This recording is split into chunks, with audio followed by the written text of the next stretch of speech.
Muito bom, sejam bem-vindos vocês que estão aqui no nosso auditório. Temos amigos aqui de São José dos Campos, São Paulo. Quem são? Está ali. São Paulo, capital. Cachoeira Paulista, aqui é a nossa cidade. Limeira, São Paulo. E Florianópolis, Santa Catarina. Ok, sejam bem-vindos.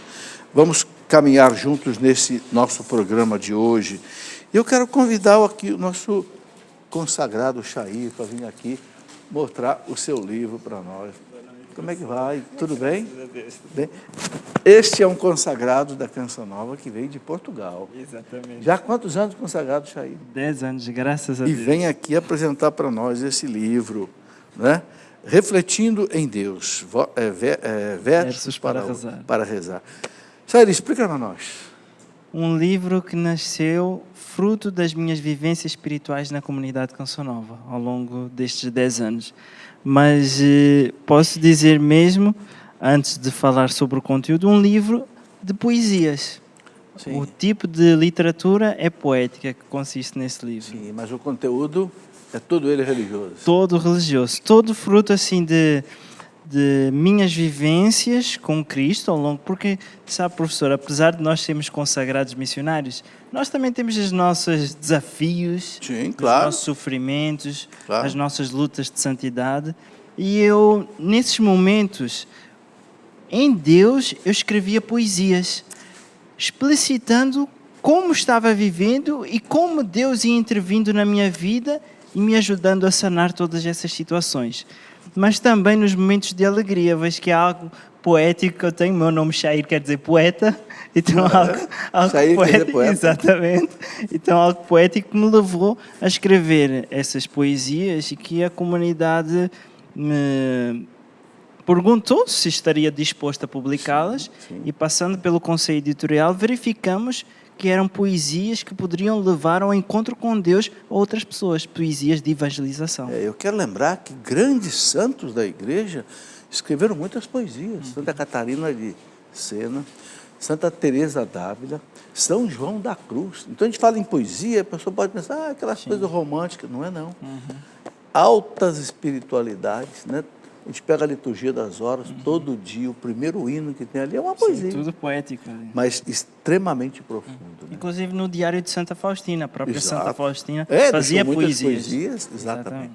Então tá aí, são poesias com temas religiosos. Olha, eu vou relembrar aqui algumas coisas que, né, por exemplo, A Porta da Misericórdia, Quando Não Sei o Que Fazer, Deus, 3 em um só, No Tempo do Sofrimento, São José, Sentimento, Aqui é o Meu Recanto, Mulher, O Amor Antes de Tudo, O Nosso Pensamento, Confiança, Mãe. Quer dizer, não é uma poesia assim de botequim, não, né? Não, é uma poesia de igreja. Não. Jair, muito obrigado. Muito obrigado, Olha, um consagrado que veio de Portugal. Exatamente. Não foi longe, foi buscar um poder. Agora está aqui no Brasil. Graças a Deus, somando a evangelização com os nossos irmãos brasileiros. Que beleza. Um abraço para todo Portugal. Vai casar com uma brasileira, né?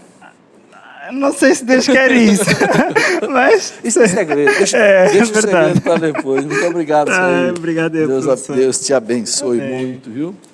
Tá aí, gente, a Canção Nova espalhando aí a evangelização pelo Brasil, né? Portugal descobriu o Brasil, agora o Brasil está redescobrindo Portugal. É verdade, né? Eu tenho uma alegria muito grande de ir a Portugal e dizer aos irmãos portugueses, olha, muito obrigado, porque vocês levaram para o Brasil aquilo que nós temos de mais importante, é a fé católica. Os reis de Portugal eram católicos, Pedro Álvares Cabral, homem catolicíssimo, trouxeram para o Brasil, tanto que Pedro Álvares Cabral chegou aqui com 17 sacerdotes, né? No dia 22 de abril de 1500. Está aí. E aí, um filho de Portugal aí, trabalhando na Canção Nova. Muito bem, eu quero mostrar rapidamente esse livro, Raízes Históricas e Filosóficas do Ateísmo Contemporâneo. Por que eu estou mostrando esse livro? Foi escrito por um grande jurista, um grande magistrado de Belo Horizonte, o Dr. Lúcio Flávio de Vasconcelos Naves, que faleceu, infelizmente, há pouco tempo, e deixou a beleza desse livro. Hoje o ateísmo, infelizmente, está crescendo no mundo. E o doutor, né, magistrado, Dr. Lúcio Flávio, escreveu um livro mostrando de onde é que vem as raízes históricas, filosóficas, desse ateísmo que está aí hoje. É interessante que o maior biotecnologista, podemos dizer assim, dos tempos atuais, Dr. Francis Collins, aquele americano que gerenciou o maior projeto de biotecnologia do mundo, o projeto Genoma Humano, que fez o mapeamento do DNA humano, terminou lá no ano 2003, ele, né, disse o seguinte: o ateísmo é a opção mais irracional. Ele deu até uma entrevista na revista Veja, falou isso bem claramente. Quer dizer, um homem que é o maior cientista na área, vamos dizer assim, de genética humana, né, dá o seu testemunho que o ateísmo é a opção mais irracional. No entanto, a gente vê aí tanta gente ateu. As universidades, infelizmente, caminham nessa direção. Esse livro ajuda a gente a entender por quê.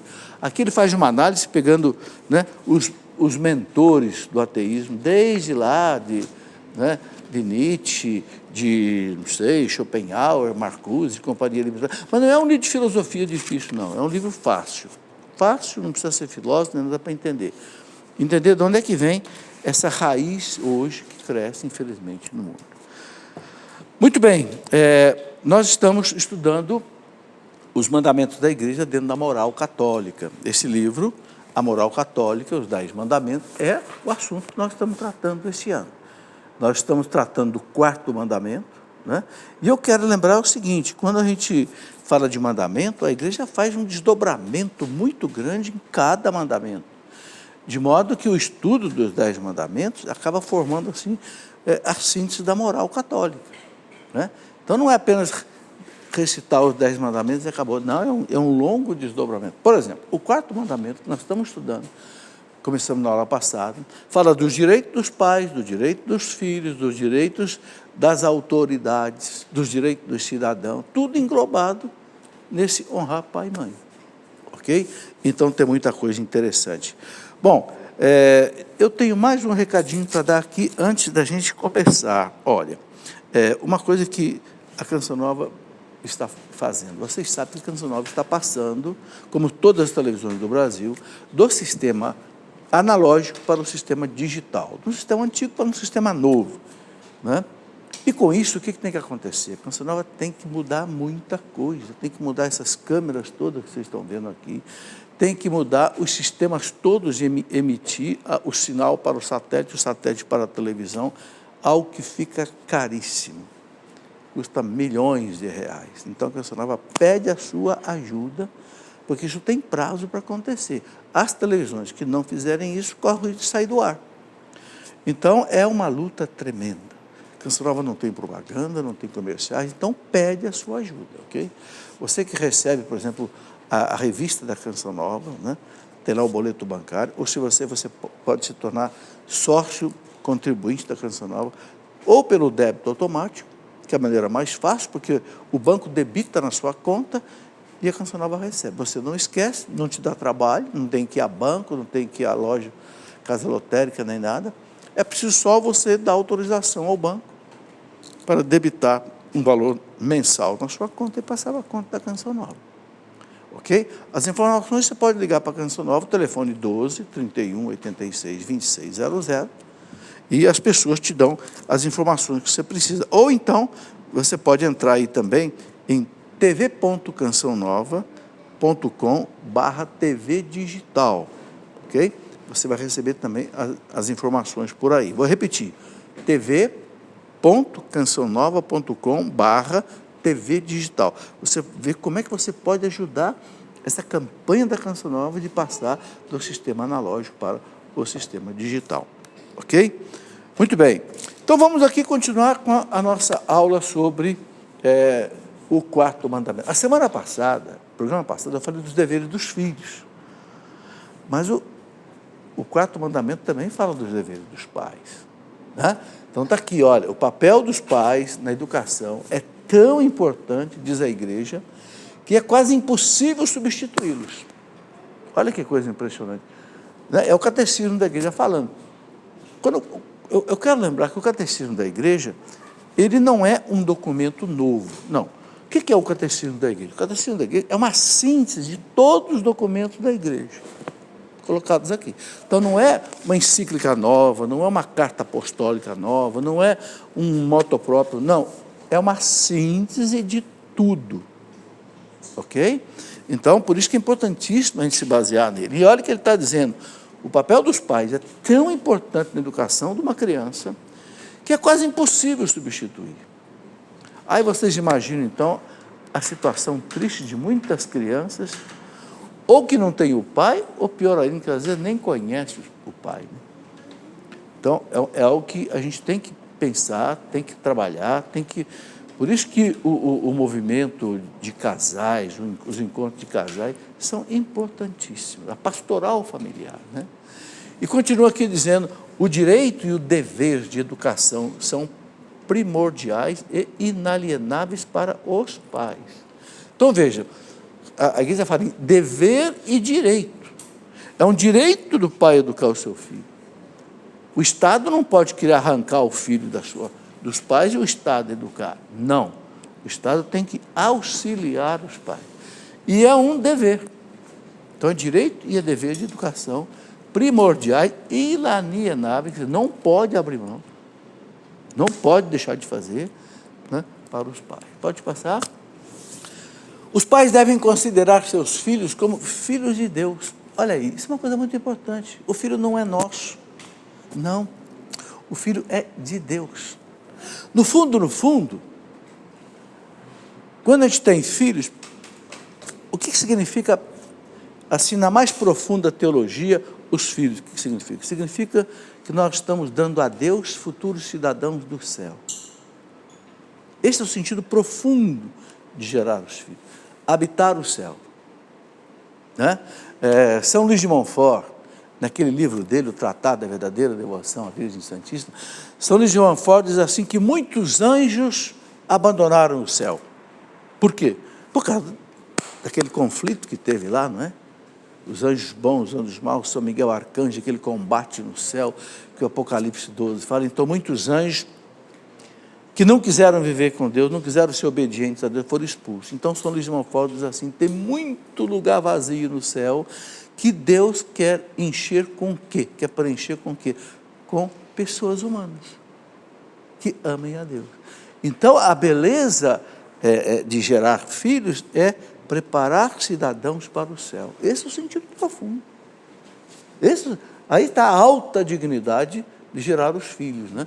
Filhos de Deus. Ora, e respeitá-los como pessoas humanas. Educar os filhos no cumprimento da lei de Deus, mostrando-se eles mesmos obedientes à vontade do Pai do céu. Então, educar os filhos para Deus. Nós vimos aí esses dias na missa uma citação muito bonita de São Paulo. São Paulo, quando fala na carta aos Efésios, eu vou pegar aqui um trechinho muito interessante. Engraçado que São Paulo era um homem que não foi casado, não teve filhos, né? São Paulo era celibatário, mas um homem que entendia profundamente de família. Olha o que ele diz, por exemplo, na carta aos Efésios, no capítulo 6, falando para os pais, né? Ele diz assim, Efésios capítulo 6, versículo 1, São Paulo diz assim, uma coisa muito bonita, vale a pena a gente ouvir. Ele diz assim, cadê? Aqui, Efésios 6. Filhos, obedecei a vossos pais no Senhor, pois isto é justo. Já falei semana passada isso. Honra teu pai e tua mãe. Este é o primeiro mandamento que vem acompanhado de uma promessa. Que promessa? A fim de que sejas feliz e tenhas longa vida sobre a terra. Paulo diz, o primeiro mandamento, que Deus colocou uma promessa dele, de vida longa, de ser feliz, é honrar pai e mãe. Mas aí ele fala para os pais. Olha o que São Paulo fala para os pais. Ele diz assim, e vós pais, não provoqueis revolta nos vossos filhos, né? Antes, educai-os com uma pedagogia inspirada no Senhor. Em outras palavras, São Paulo diz assim, pais, não exaspereis os vossos filhos, mas educai-os na lei do Senhor. Então, não é brigando com o filho, não é batendo no filho, não é humilhando o filho que o pai vai educar o filho. Não. Ele fala, não exaspereis.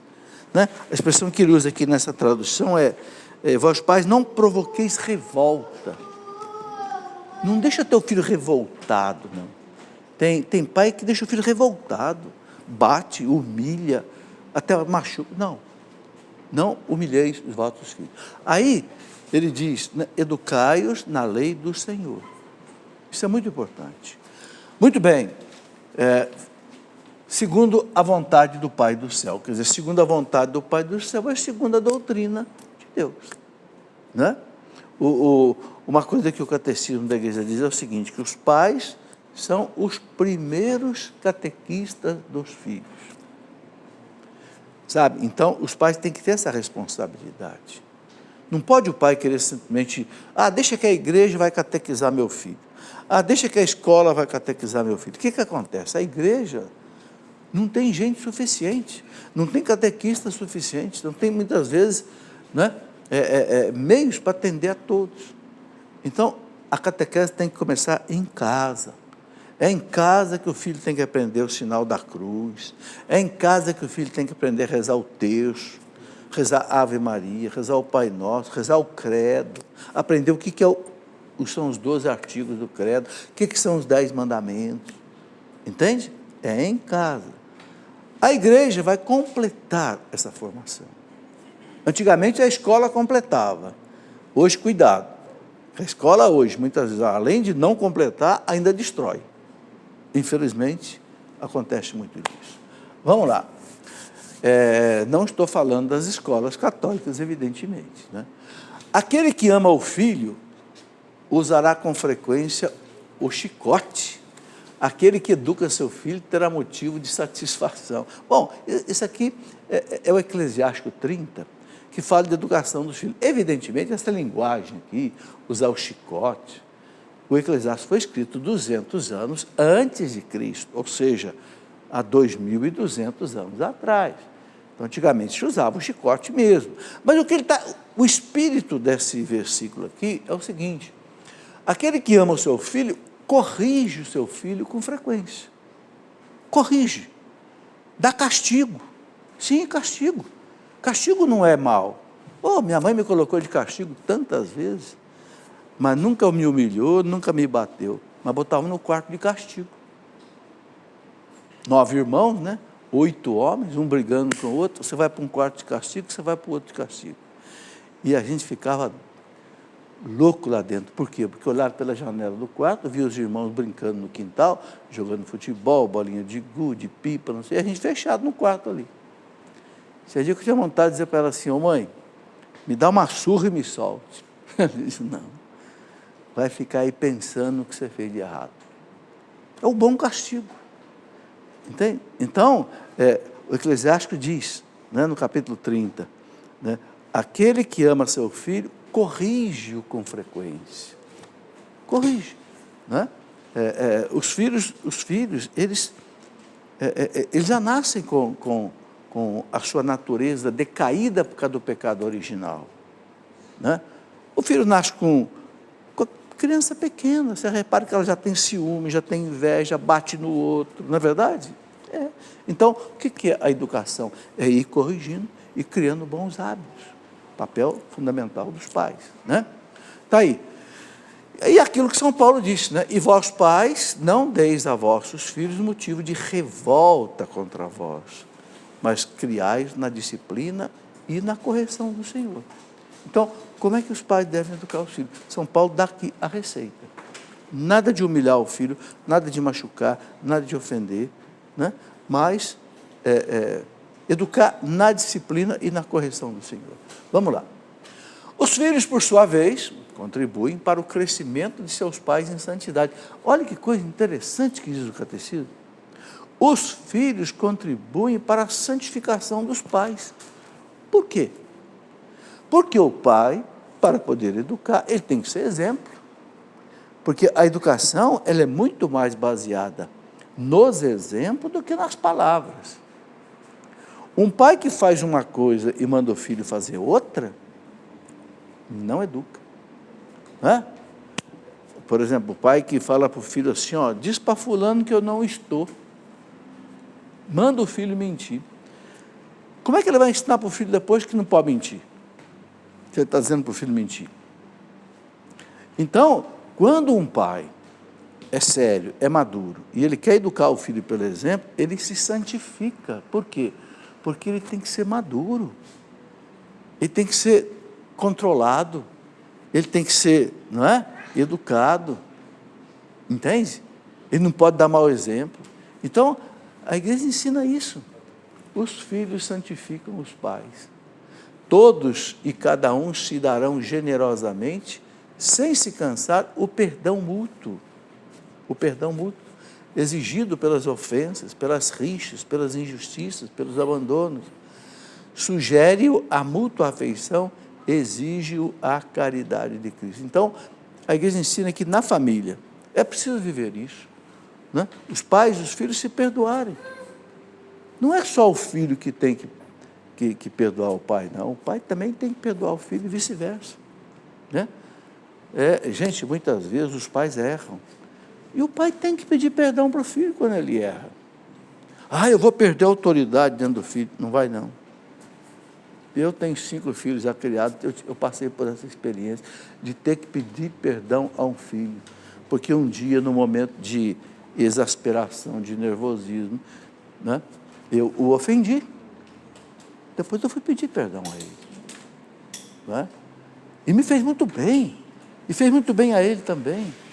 Então, esse exercício na família, o perdão mútuo, né? Porque há rixas, há injustiças, nós somos humanos, nós temos erros. Né? Então, isso é muito importante. Vamos lá, pode passar. Na fase de crescimento, o mesmo respeito e a mesma dedicação levam os pais a educá-los no reto uso da razão e da liberdade. Isso aqui é uma coisa importantíssima que o catecismo ensina. Educar o filho a usar a razão e a usar a liberdade. Eu falei aqui no programa da semana passada que educar é você ensinar o filho a usar a liberdade.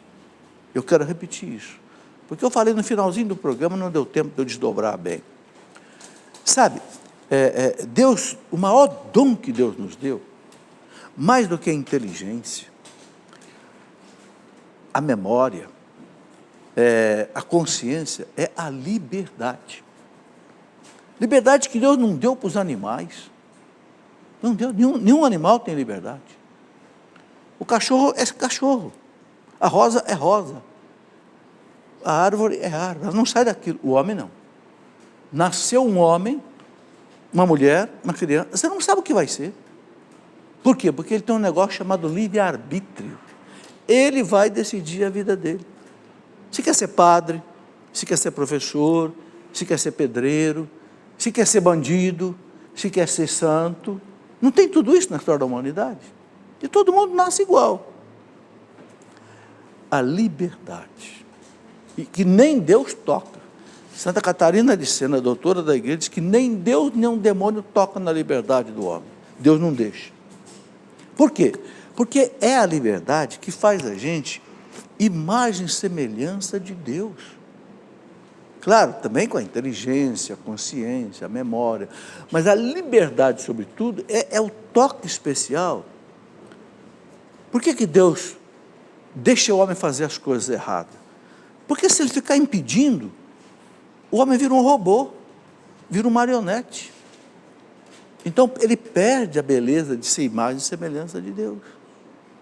Então, a educação é você ensinar seu filho a viver a liberdade. Agora, a liberdade, ela tem 2 vínculos: a verdade e a responsabilidade. Isso é muito importante os pais entenderem. Vamos comparar com um trem. Um trem, ele anda sobre trilhos. O trem não pode dizer assim: mas esses trilhos, eles são vínculos que me tiram a liberdade. De jeito nenhum, ao contrário. Os trilhos garantem a liberdade do trem, não garante? Porque se o trem sair do trilho, acabou a viagem dele. Acabou a finalidade dele, vai tombar, vai descarrilar, acabou. Então, os trilhos são garantias para o trem. Então, a verdade e a responsabilidade são garantias da liberdade de não enlouquecer, ou seja, não virar libertinagem. O que é a libertinagem? É a liberdade que saiu dos trilhos, do trilho da verdade e do trilho da responsabilidade. Vamos explicar isso, que isso é muito importante. A verdade, 2 mais 2 igual a 4, acabou. Pode ser na Rússia, na China, no Japão. Acabou. É uma verdade objetiva. Né? A medicina tem as suas verdades, a matemática tem as suas verdades, a física, a química, são verdades, e ninguém pode fugir disso. Porque são verdades objetivas. Se você diz assim, não, eu sou livre. Para mim, 2 mais 2 não são 4, não, são 5. Nós vamos dizer, você não é livre nada, cara, você é doidinho. A sua liberdade enlouqueceu. Nós vamos mandar você para o hospício. E a responsabilidade? A responsabilidade é você saber usar a liberdade para fazer o bem. A liberdade não foi dada para nós para fazer o mal. Eu posso dar soco no ar à vontade, até não acertar o nariz do meu amigo aqui, porque se eu acertar o nariz dele, eu não estou sendo mais livre, eu estou sendo libertino. Entenderam bem? Então, a liberdade que o pai tem que ensinar para um filho é respeitar a verdade e respeitar a responsabilidade. Papa Bento XVI falava uma coisa muito séria. Bento XVI dizia assim, nós estamos vivendo uma ditadura do relativismo. O que ele chamava de ditadura do relativismo? Não existe verdade. Não existe verdade, cada um faz a sua. Ora, se não existe mais verdade, acabou a liberdade. É libertinagem. Eu me lembro que quando eu era jovem, lá nos meus 18 anos, aconteceu naquela revolução hippie, né? Revolução sexual na França, lá por volta da década de 60, né? Aí escreviam nas paredes de Paris, lá, é proibido proibir. Não se pode proibir mais nada. Que loucura! Que loucura! Eu queria chegar para um jovem daquele lá e dizer assim, é proibido proibir? É. Então, meu amigo, fica quietinho que eu vou roubar a sua carteira. E você vai ficar quietinho, porque é proibido proibir. Então, você não pode mais dizer não roubar. Você sabe que não é proibido proibir. Eu vou roubar a sua carteira. E se você achar ruim, ainda vou bater em você. E você vai ficar quietinho, porque é proibido proibir. Você está vendo que loucura que é a liberdade sem vínculos de verdade e de responsabilidade? É uma coisa enlouquecedora. É nessa desordem que o mundo está caminhando hoje. O homem não quer mais saber da lei de Deus. Não, lei de Deus não, deixa que eu faço a minha lei. Ora, quem somos nós para fazer a lei? Quem somos nós para desobedecer a lei de Deus? É algo terrível. É o que o Papa Bento XVI chamava de ditadura do relativismo. Por que ditadura? Porque é imposto. Você vai fazer a lei que você quiser. Acabou. Se para você abortar é bom, então é bom. Se para você roubar é bom, é bom. Se para você corromper é bom, então é bom. Passa a ser uma verdade. Quer dizer, aí, acabou a civilização, né? Muito bem, vamos fazer o nosso primeiro intervalo, está na hora, daqui a pouquinho a gente continua aí essa nossa conversa. Muito bem, eu sempre gosto de lembrar que os intervalos da Canção Nova são muito rápidos. Você viu aí, deu 3 minutos de intervalo.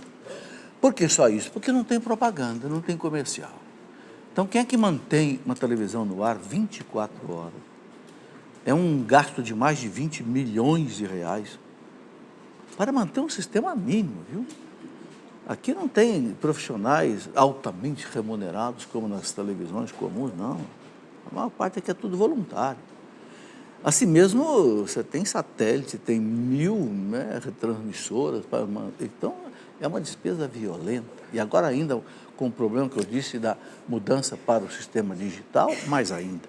Então, eu convido a você não só a se tornar um sócio contribuinte independente, mas a ajudar a ter outros sócios. Se você entrar, por exemplo, no site clube.cançãonova.com, fácil de guardar, clube.cançãonova.com, né? Você tem todas as informações, como é que você pode ser um sócio contribuinte da Canção Nova e ajudar a salvar almas, para Deus, né? Muito bem, outra coisa que eu quero lembrar é que a Canção Nova vai realizar aqui um acampamento muito interessante, né? Nos dias 4, 5 e 6 de novembro, está aí, às portas, né? A cura dos traumas da morte. Quem é que não tem trauma de morte, né? Todos nós temos, né? Eu já perdi meu pai, já perdi minha mãe, já perdi 2 irmãos, já perdi minha esposa. Quem é que não passa por esse problema? Mas com Deus a gente enfrenta essas coisas, né? Com coragem. Então a Canção Nova vai fazer esse acampamento aqui. O tema será esse: seja o Senhor o meu consolo. É lá do Salmo 119, versículo 76. Quem é que vai estar pregando? Padre Rafael Ligeiro, o Márcio Mendes, a Eliana Ribeiro e eu também. Estarei pregando neste acampamento dias 4, 5 e 6, a cura dos traumas da morte. Venha participar. Se quiser mais informações, é só ligar pelo telefone que você já conhece, o 12 31 86 2600, ok? Bom, outra coisa que eu quero comunicar: para acompanhar o conteúdo dos nossos programas, você pode acessar a página da Escola da Fé, né, no Facebook, facebook.com/Escola da Fé. Você acompanha o conteúdo desse programa, ok? E para assistir todos os programas e aulas anteriores, aí você pode acessar o Canção Nova Play, né? Então aí você tem um conteúdo da TV Canção Nova toda aí, tá? E aí você pode conferir pelo cançãonovaplay.com. Pelo cançãonovaplay.com você pode ter acesso aos programas anteriores da Canção Nova, ok? Muito bem. Eu quero mostrar aqui, rapidamente, essa coleção de pequenos livros que eu estou fazendo para ajudar as pessoas a compreender problemas básicos, não é problemas, uma formação católica básica. Por exemplo, o último que nós lançamos aqui foi: você conhece a verdade sobre Galileu Galilei? São temas, muitas vezes, como cruzadas, Joana d'Arc, etc., que são muito empregados para atacar a igreja. Então, eu estou escrevendo vários livrinhos desse tipo. Esse aqui é o Galileu Galilei. Tem um aqui que é o... né? Está aqui esses dois, Joana d'Arc, né? Um outro aqui sobre as cruzadas. Já está pronto um sobre a Inquisição, né? Para compreender um pouco dessas questões da história da igreja, que ficam muitas vezes nublado na cabeça das pessoas. E muitos outros, né? Por exemplo, você sabe o que é ideologia de gênero, né? Como entender as páginas difíceis do Antigo Testamento, por exemplo, como entender a questão do dilúvio, as pragas do Egito, aquelas mortes que havia, né? Quem é Deus? Isso é uma pergunta que foi colocada na internet, né? Ou melhor, a pergunta que mais apareceu na internet é essa: quem é Deus? Né? Qual a importância da oração? Né? Você conhece o poder do sangue de Cristo? O sangue redentor, libertador? Como entender o Apocalipse? Não é fácil entender o Apocalipse, né? Então, esses livretos, né, é uma ideia que eu tive para a gente ir ajudando as pessoas. Porque o Papa Bento XVI dizia o seguinte, que o maior problema da Igreja Católica é exatamente a ignorância que os católicos têm da doutrina católica, da história da Igreja, de todas essas coisas. Por isso que existe uma Escola da Fé. E eu agora, inclusive, criei pelo meu site, o site cleofas.com.br, uma Escola da Fé online, ou seja, todo dia pela internet.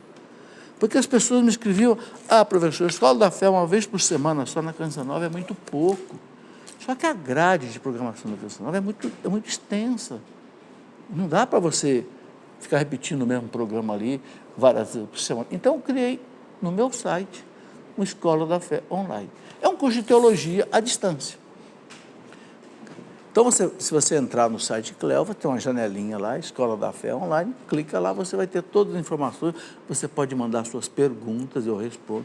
Toda sexta-feira, a aula é o quê? Responder perguntas. sobre o assunto que eu tratei na semana e que as pessoas fazem. Então, é uma escola, só que uma escola à distância, né? Uma escola tipo ensino à distância. Muito bem, vamos continuar a nossa caminhada. Ali, estamos tratando, então, sobre a educação dos filhos, os deveres dos pais, ok?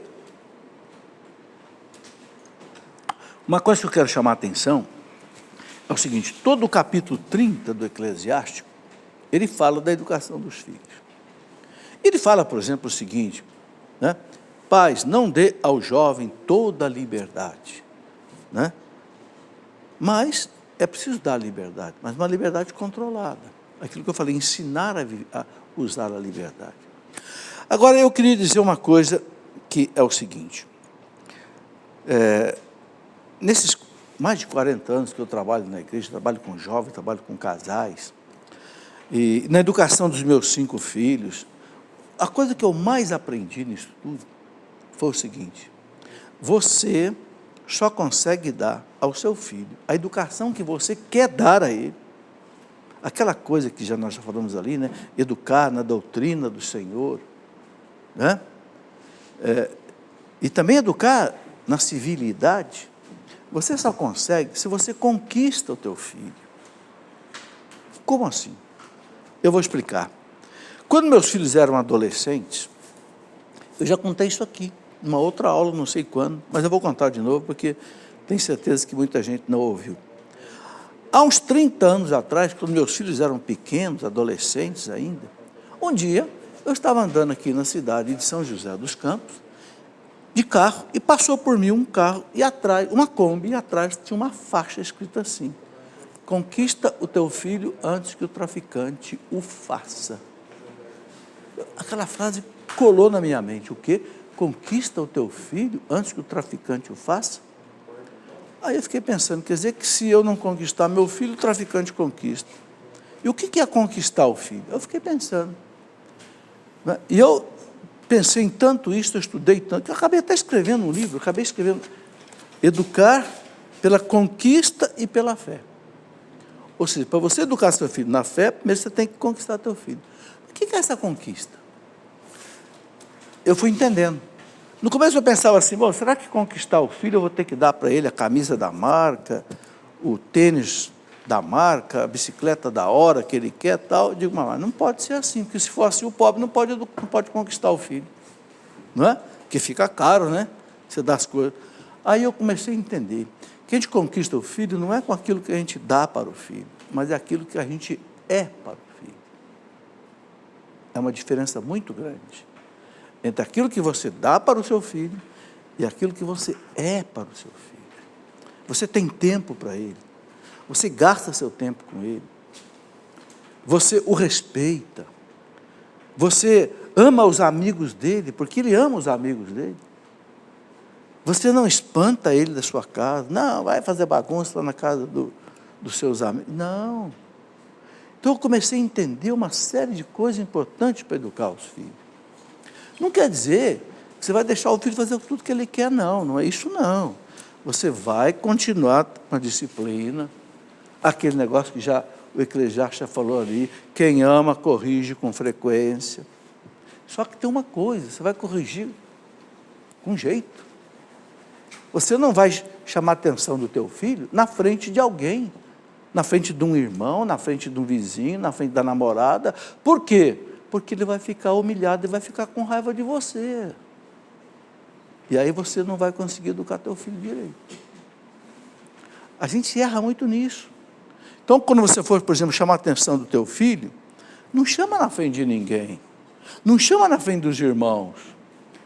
Meu filho, vem cá, vamos lá para o quarto comigo. Vamos lá para a sala comigo, eu e você.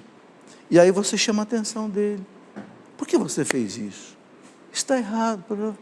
Olha, só de você dar a ele a privacidade. Gente, nós erramos muito nisso. Quem de vocês aqui que gosta que alguém chame a atenção de vocês na frente dos outros? Ninguém gosta. O nosso ego é sensível. O nosso ego grita. Fica com raiva. Por quê? Porque fica humilhado. É diferente dizer, vem cá, Vem aqui para o escritório, fecha a porta. Eu e você.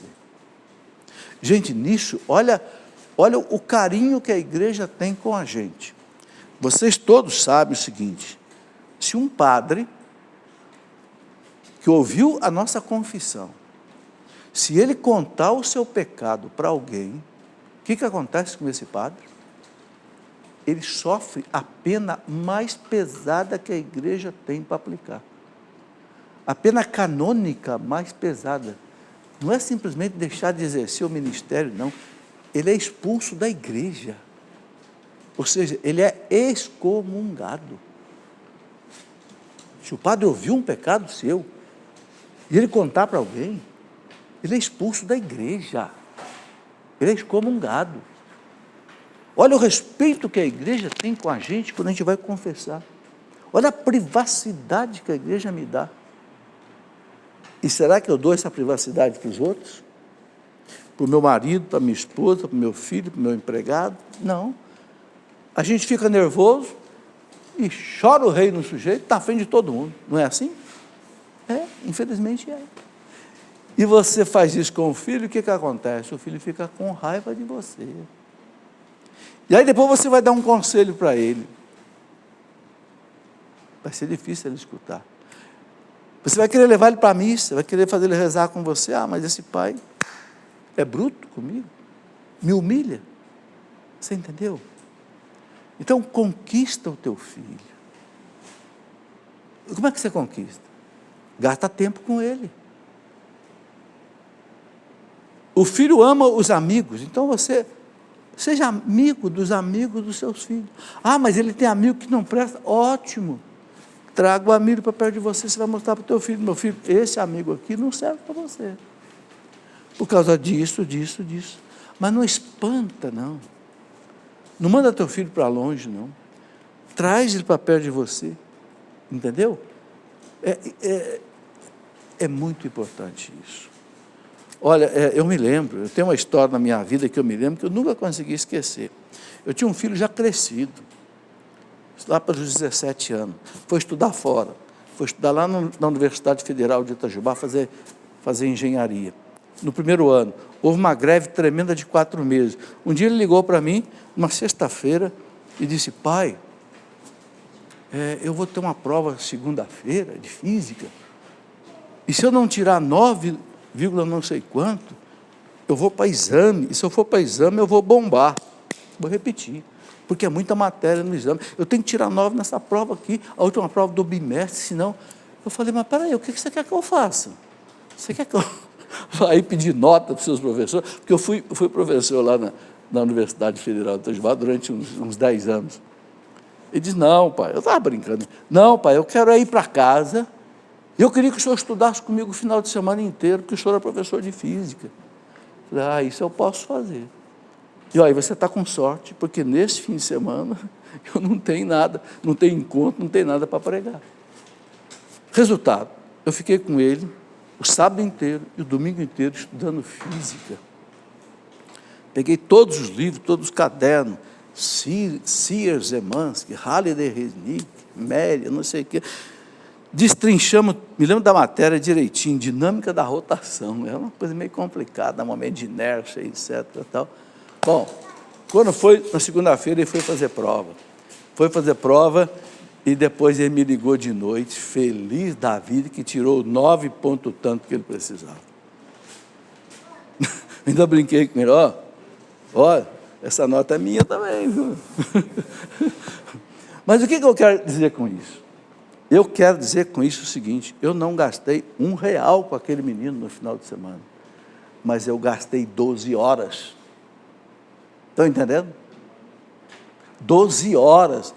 A coisa que eu mais gosto no final de semana é não ter nada, assim, não ter encontro fora, porque eu tenho livro para ler, livro para escrever, e-mail para responder. Nesse final de semana eu não fiz nada, porque o meu filho precisava de mim.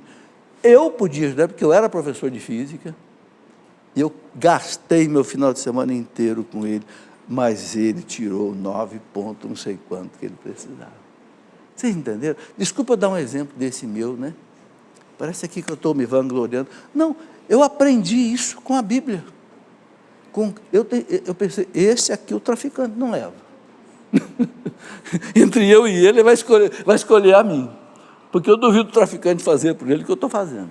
Vocês estão entendendo? Conquista o teu filho. Aí você leva ele para Deus. O que significa a palavra conquista, gente? Conquista é conquista. Vocês conquistaram a esposa, não conquistaram? O esposo, não conquistaram? O que é uma pessoa conquistada? É uma pessoa que fica apaixonada por você. Onde você vai, ele quer ir atrás. É um perigo, né? A pessoa apaixonada fica meio boba, não fica? Não fica, fica assim, né? Onde ela vai, ele quer ir. Ah, vamos para o futebol? Vamos. Não quer futebol, não é nada, quer estar junto com ele. Ah, vamos na festa? Vamos. Não quer estar junto, porque está apaixonado, porque foi conquistado. Não é assim? Quando você conquista uma pessoa, o que você quer, a pessoa quer também.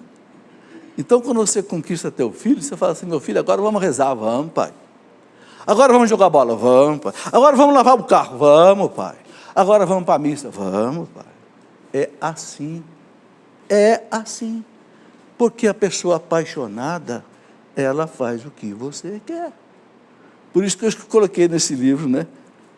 Educar pela conquista e pela fé. Primeiro você conquista. Antes de você dizer para ele, ô Mateus, Jesus te ama. Você diz, Mateus, eu te amo. E prova para ele. Depois ele vai acreditar que Jesus ama. Entendeu? Tem pai que quer dizer para o filho, Jesus te ama, mas não fala para o filho, eu te amo. Então isso é muito importante. Tá? Vamos lá, vamos continuar aqui, né, com as coisas que estão escritas aqui. Como primeiros responsáveis pela educação dos filhos, os pais têm o direito de escolher para eles uma escola que corresponda às suas próprias convicções. Olha aí, o pai tem o direito de escolher se vai colocar o filho num colégio católico, num colégio protestante, num colégio do Estado. A opção do pai, o pai é responsável pelo filho. Pode passar. Quando se tornam adultos, os filhos têm o dever e o direito de escolher sua profissão e o seu estado de vida. Então, o pai não pode, você vai ser médico. Não, você vai ser dentista, eu sou dentista, você vai ser dentista. Eu sou médico, você vai ser médico. Não, olha aqui o que ele está dizendo.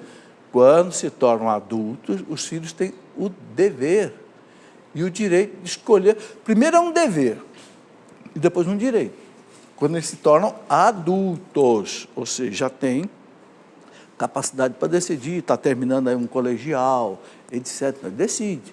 Claro que o pai tem que orientar, a mãe tem que orientar, mas não pode impor uma vocação. Porque, gente, o que é a vocação na nossa vida? É aquilo que Deus escolheu para nós. Quem é a pessoa feliz? A pessoa feliz é a pessoa que segue a sua vocação. Olha, eu tenho uma experiência na minha vida. Eu fiquei 6 anos no Exército Brasileiro. 3 anos na Escola Preparatória de Cadetes do Exército, depois mais 3 na Academia Militar. Mas chegou um ponto que eu não quero ser militar. Quase matei meu pai do coração quando eu falei para ele que eu ia deixar a Academia Militar das Agulhas Negras no último ano, já pronto para receber a espada de oficial do Exército. Por quê? Porque eu queria ser professor. Eu tinha paixão por ensinar. E eu fui ser professor. Faz 46 anos que eu sou professor e sou feliz como professor. Entende? A carreira militar é uma carreira belíssima, bonita, mas não é a minha vocação. E vocês entenderam? Então, o pai tem que ajudar o filho a descobrir qual é a vocação dele, qual é a aptidão dele, qual é o interesse dele, e ajudar ele a seguir aquela vocação. Certo? Olha o papel da educação dos pais, como é um papel importante. Assumirão essas novas responsabilidades na relação confiante com os pais, cujas opiniões e conselhos pedirão e receberão de boa vontade. Olha o que a igreja está falando para os filhos. Receber com boa vontade as opiniões e os conselhos dos pais. Por quê? Porque o pai ama o filho. E o pai tem experiência. Tem uma coisa na vida que a gente não aprende em livro, é a experiência. É só a vida que nos ensina. É as quedas que a gente tem, é os erros que a gente comete, né? Fica a experiência. E essa experiência ajuda a educar o filho. Pode passar. É preciso convencer-se de que a primeira vocação do cristão é a de seguir Jesus. Olha aí, a catequese. Então, eu estou falando de vocação, né? A primeira vocação é seguir Jesus. Eu vou seguir Jesus em qualquer profissão. Uma coisa é a profissão, outra coisa é a religião. Mas as duas caminham juntas, né? Não precisa separar nada, né? Aqui, Mateus 10, 37, aquele que ama pai ou mãe mais do que a mim, não é digno de mim. Aquele que ama filho ou filha mais do que a mim, não é digno de mim. Jesus não está dizendo aqui para a gente não amar o pai, não amar a mãe, não amar o filho. Não, a gente tem que amar todo mundo. Agora, amar mais a Ele. Por quê? Porque Ele é Deus. Eu amo minha esposa, meu pai, minha mãe, meu filho, mas são pessoas humanas. Ninguém morreu por mim numa cruz. Agora, Ele que me criou, Ele que me salvou, Ele que me santifica, tem que ser amado mais ainda. E quanto mais eu amar a Deus, mais corretamente eu vou amar os outros. Porque a lei de Deus não se resume nisso, amar a Deus sobre todas as coisas, e o próximo como a si mesmo. Quem é o próximo? Aquele que está mais perto de você. É o pai, a mãe, o irmão, o filho, a filha. Então, precisa entender bem isso que Jesus diz aqui. Ele não está mandando não amar o pai, não, ame muito seu pai. Agora tem uma coisa, amar a Deus sobre todas as coisas, sobre todas as pessoas. Vamos. Os pais aceitarão e respeitarão com alegria e ação de graças o chamamento do Senhor a um dos seus filhos de segui-lo na virgindade pelo reino, na vida consagrada ou no ministério sacerdotal. Aqui muitas vezes há conflito. O filho quer se consagrar para Deus, ou como, uma virgem consagrada, né, uma freira, uma irmã, não sei, uma carmelita, ou então o filho quer ser padre, e o pai e a mãe às vezes não quer. Então a igreja diz bem claro, os pais aceitarão. Eu queria tanto que meu filho fosse um grande advogado, mas ele quer ser padre, eu tenho que aceitar. Aceitarão. E respeitarão com alegria e ação de graça. Senhor, louvado seja. O Senhor quer que eu tenha um filho padre. Dom Bosco dizia que não tem graça maior para uma família do que ter um filho padre. Ou uma filha consagrada a Deus. Né? Então respeitarão. Certo? Pode passar. Veja agora aqui, deveres dos cidadãos. Então, o quarto mandamento não fica só no pai e no filho. Todo mundo que exerce uma autoridade, a igreja vai falar sobre isso. Então, por exemplo, aqueles que estão sujeitos à autoridade considerarão seus superiores como representantes de Deus, que os instituiu ministro de seus dons. Olha, quem tem uma autoridade acima, o meu patrão, o meu diretor, o meu chefe, olha o que a igreja está dizendo, considere seus superiores como representantes de Deus. Mas esse cara é indigno, ele não é...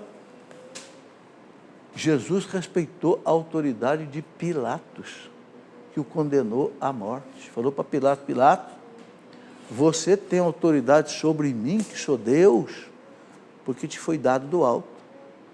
Agora, cuidado, isso vai ser cobrado de você depois. Então, a igreja respeita a autoridade. Né? Aí, continua, pode passar. Aí ele cita aqui, primeira carta de São Pedro, capítulo 2. Sujeitai-vos a toda instituição humana por causa do Senhor. Comportai-vos como homens livres, não usando a liberdade como cobertura para o mal, mas como servos de Deus. Olha São Pedro falando da liberdade aqui. de não usar a liberdade como cobertura para o mal. Ou seja, como, eu sou livre, então eu posso fazer o mal. Eu sou livre para fazer o bem. Agora, olha São Pedro dizendo, sujeitai-vos a toda instituição humana por causa do Senhor. Porque senão, por que Deus quer que a gente respeite a autoridade? Porque Deus não quer anarquia.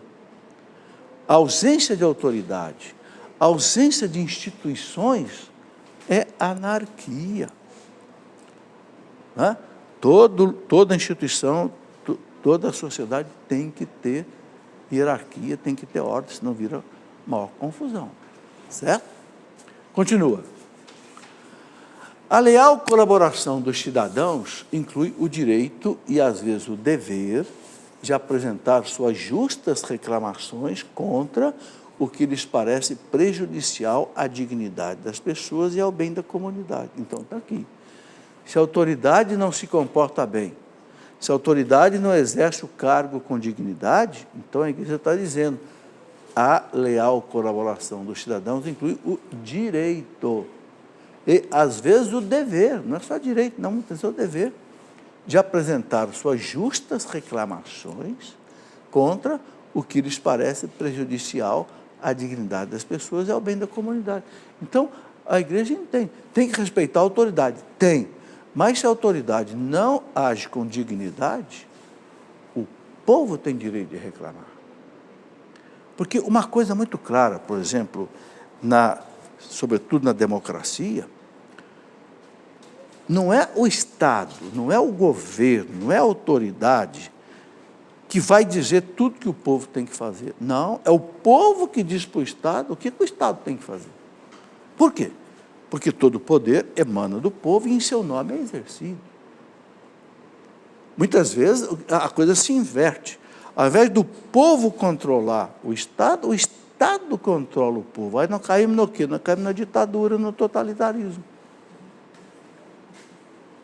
É que é autoridade, mas se a autoridade não se exerce com dignidade, doutrina social da igreja, o povo tem o direito de se manifestar, tem o direito de exigir dignidade, direito de exigir seriedade. Né? Vamos lá. A submissão à autoridade e a corresponsabilidade pelo bem comum exige moralmente o pagamento de impostos. Olha aí. Catecismo da igreja, exige que a gente pague impostos. O exercício do direito de voto, a defesa do país. Então, a igreja não quer saber de anarquia, não. Claro, se o governo não tem recurso, o governo não pode fazer nada, então tem que pagar impostos. Agora, o governo também não pode colocar um imposto escorchante. No Brasil, por exemplo, nós pagamos muito imposto. A pessoa trabalha, às vezes, 4 meses só para pagar imposto. Claro, é uma situação que veio que não pode se resolver do dia para a noite mais. Mas é preciso resolver com calma essa situação, não tirar tanto dinheiro do povo. Né? Mas o povo tem que pagar os impostos justos. Né? O exercício do direito de voto. A pessoa tem o direito de participar do destino da sua cidade, da sua nação, a defesa do país. Então, nós somos obrigados a servir as Forças Armadas. Por quê? Porque o país pode precisar de ser defendido, então nós temos que estar. Né? Então, a igreja não é contra a ordem, a instituição estabelecida, não. Ela quer que as coisas funcionem direito. Ok? Bom, já levantaram aí a placa para encerrar o programa. Vamos devagar, né? Vocês estão vendo que, olha, ainda estou no 4º mandamento. Veja como a igreja vai desdobrando. E eu não tenho pressa. O importante é que a gente vá meditando, vá devagarzinho, entendendo o que a igreja quer nos ensinar. Ok? Muito bem. Eu quero, então, agradecer a vocês que vieram participar ao vivo, vocês de casa que me acompanharam. O programa foi um pouco mais curto por causa do horário político, mas a partir da semana que vem volta ao horário normal. Tá? E o que quero pedir agora, então, aos sacerdotes, diáconos, nas suas casas, que nos deem a bênção. Não tem nenhum diácono aqui, nem padre, não é? Então, das suas casas mesmo, nós esperamos a bênção de Deus, que pode ser dada à distância, como sempre eu explico aqui. Ponham as intenções de vocês. Vocês que estão aqui, vocês que estão em casa. a bênção sacramental, ela funciona se a gente tem fé. Entendeu? É eficácia em ter fé. Então, acredite nessa bênção sacerdotal, coloque a tua intenção. A nossa proteção está no nome do Senhor, que fez o céu e a terra. Que nos abençoe o Deus Todo-Poderoso pela intercessão de Nossa Senhora Aparecida. Em nome do Pai, e do Filho, e do Espírito Santo. Amém. Vão em paz, que o Senhor nos acompanhe. Amém.